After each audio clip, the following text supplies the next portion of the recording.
Hello అండి. ఇదొచ్చేసి మా grocery shopping mini vlog అనమాట. చిన్న పిల్లలతో గ్రాసరీ షాపింగ్ అంటే పెద్ద సాహసం అనే చెప్పాలి కదా! అసలు పిల్లల్ని తీసుకొని ఇలాంటి సూపర్ మార్కెట్స్‌కెళ్ళడం అంటే చాలా పెద్ద విషయం. ఎందుకంటే వాళ్ళు అసలు తిన్నగా ఉండరు. మంచిగా బిహేవ్ చేయరని పేరెంట్స్ అందరికీ కంప్లెయింట్స్ ఉంటూనే ఉంటాయి కదా!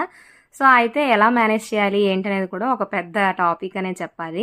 అలా అని పిల్లల్ని ఎక్కడికి తీసుకెళ్లకుండా ఇంట్లోనే ఉంచేసి మనం మాత్రమే బయటికెళ్ళి మన పనులు చూసుకొని వచ్చామనుకోండి, పిల్లలు చాలా విషయాలు నేర్చుకోవడం తగ్గిపోద్దనమాట. బుక్స్‌లోనూ, అలాగే స్కూల్స్‌లో నేర్చుకునే దానికన్నా, ఇలాగ సమాజంలో తిరుగుతూ, మన రెగ్యులర్ వర్క్స్‌ని చూస్తూ, అన్నిటిని చేస్తూ నేర్చుకుంటే ఇంకా ఎక్కువ నాలెడ్జ్ వస్తది. అండ్ ప్రాక్టికల్‌గా పిల్లలు చాలా విషయాలు తెలుసుకుంటారు. చాలా గ్రాస్ప్ చేసుకుంటారనమాట ఎక్కువగానే. మనం అనుకున్న దానికన్నా వాళ్ళు ఇలా బయట ఎక్స్‌ప్లోర్ చేసి నేర్చుకునేదే ఎక్కువగా ఉంటది.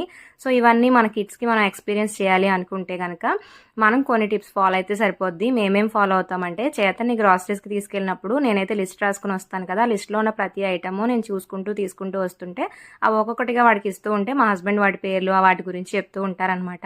అలాగే ఏ సెక్షన్‌కెళ్తే ఆ సెక్షన్‌లో ఉన్న థింగ్స్ అన్నీ చూసి ఇదేంటి, అదేంటి అని అడుగుతూ వాడిని ఎంగేజ్ చేస్తూ ఉంటారు. సో దట్ వాడి చుట్టుపక్కల ఉన్న ఆ ఎన్విరాన్మెంట్‌ని ఎక్కువగా ఎక్స్‌పీరియన్స్ చేసి, అక్కడ విషయాలు నేర్చుకోవడానికి ఎక్కువ స్కోప్ ఉంటదనమాట.